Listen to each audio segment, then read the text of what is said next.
Хей, сәлем достар, сіздермен мен әдеттегідей Фархат.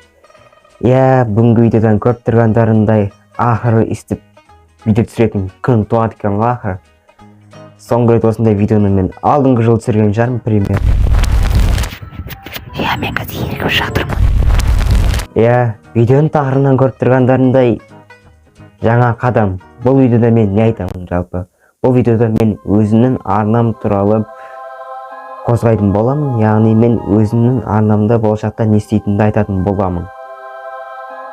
Жалпы бұл видеоға мен ешқандай сценарий жазған жоқпын, ешқандай дайындалған жоқпын.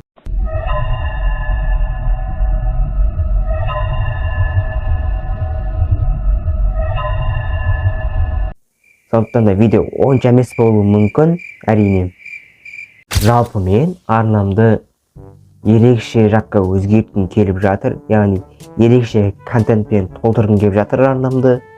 Мысалға, скетч видеолар түсірсем болады. Қазақ ютубында ешкім жасамаған контентті жасасам болады. Сондай идеялар келіп жүр кейін кезде менің басыма. Бірақ менен ойын күтпей қойыңыздар сіздер. Мен по-любому ойын түсірмеймін. Ойын түсіргеннен маған ешқандай пайда жоқ. Асыра сілтемей қояйын. Былайша айта салайын сіздерге. Мен жалпы ойын түсірмеймін. Менен ешқашан ойын күтпей қойыңыздар. Мен ойын контентінен біржолата кетіп қалдым. Әпше кетіп қалдым ойын контентінен. Пайда жоқ маған ойын түсіргеннен по-любому. Не себепті десеңдер, ойынды көпшілік қазақ ютуберлер түсіреді. Ал маған не пайда ойын түсіргеннен? Онсыз да қазақ ютубында ойын контенті тым көп.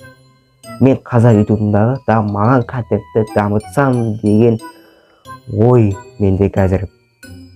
Сондықтан да менің ойын күтпей қойыңыздар. Кринж болмаса әрине мен скетч видеолар түсіргім келеді көп. Бірақ өзіме кринж сияқты скетч видеолар түсіргенше, мысалы 2025 және 2026 қақтығыстары не болып, мысалы азақ просмотр жинады. Ал Амныстау миссиясы енді примерно 1,5 просмотрдан асты әрине. Бірақ мен ол видео көп уақытымды келтірдім, шыны керекше примерно 1 ай уақытымды келтірдім ғой. Бірақ өкінішке орай ол видео азақ қаралым жинап қалып, бір жаман жерім. Бәлкім онша емес жасаған шығармын ол видео. Азақ қаралым жинады өткені. 1,5 қаралым деген вообще не болды мысалы? Мен примерно көп қаралым жинайтын шығар деп ойлағам негізінде. 10.000 қаралымның асатын шығар деп. Өкінішке орай азақ қаралым жинап қалды ол видео.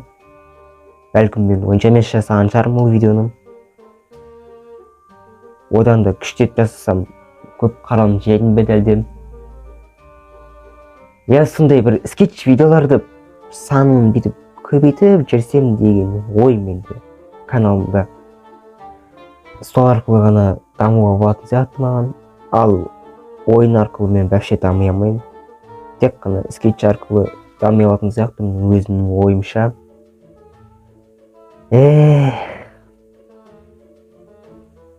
Ал бүгінге осымен мен видеомды аяқтаймын.